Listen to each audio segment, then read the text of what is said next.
whole of sport, including the football industry, is playing against the clock in terms of climate change.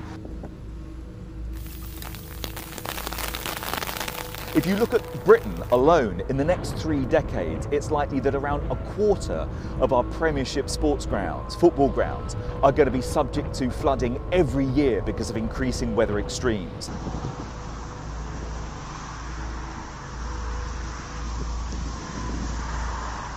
Now, there's an awful lot that football as a game can do to clean up its act. They can source clean renewable energy, they can make sure that they're sourcing all their food sustainably and locally and reducing impact in that way.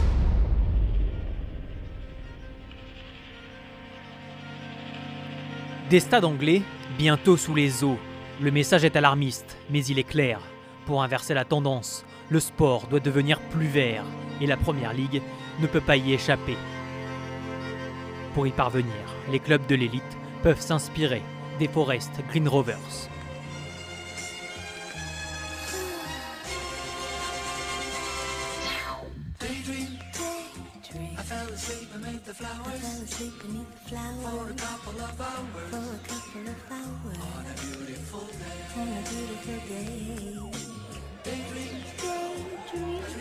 All football teams, to do things for the environment is better for the whole world, really. And football is a global thing, and it's really good for the planet. Niché dans la campagne britannique, c'est le club le plus écolo du monde. Volonté de son président, également fondateur de la première compagnie d'électricité 100% verte au monde. So we have solar panels on our roof here, making 20% of our electricity. We have an organic pitch, we don't use chemicals, pesticides or fertilizers on it, and wildlife areas around the pitch. Wildlife is important. All sorts of other stuff like chemical-free paints. The first team shirt is made half from bamboo this year, half from recycled plastic.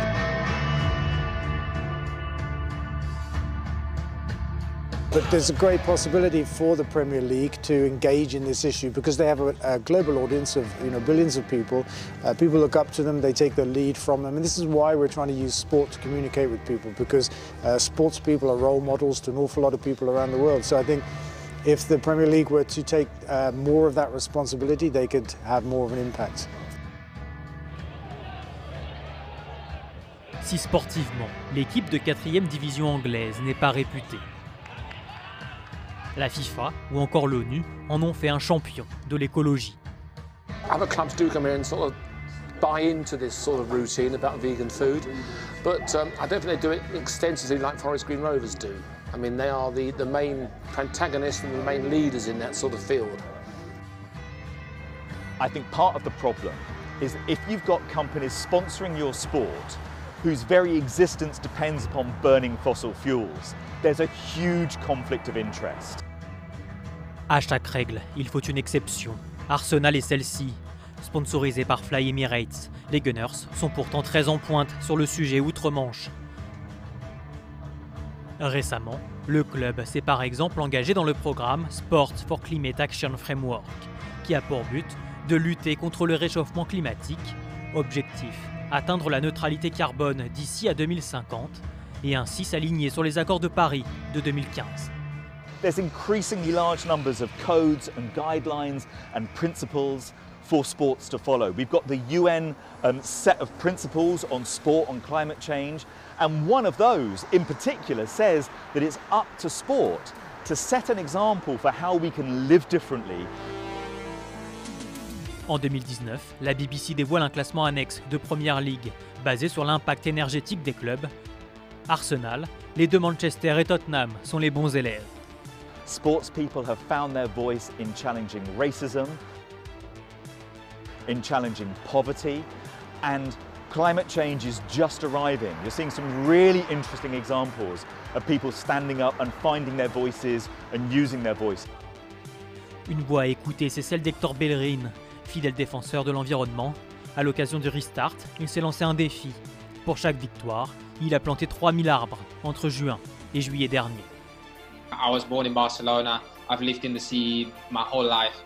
There was times in the summer that I couldn't go in the water because of all the plastic. Barcelona also has one of the dirtiest beaches in Europe. One of the things that drove me, as you say, to try and have a little bit more of impact or put in the work was thinking of like younger generations, you know, what if I can have kids, or what if like the kids of my friends or in my family, newer generations won't be able to go on the sea because we're destroying it, you know. À Burnley, les deux Ashley, Barnes et Westwood ont acheté un minibus et tous les jours, ils emmènent leurs coéquipiers à l'entraînement.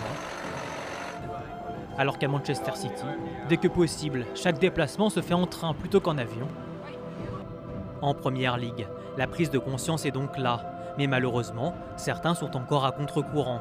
Pour agrandir Craven Cottage, Shadid Khan, propriétaire de Fulham, va déplacer la paroi de la Tamise de 9 mètres et ainsi placer son enceinte au sommet du classement des stades inondables.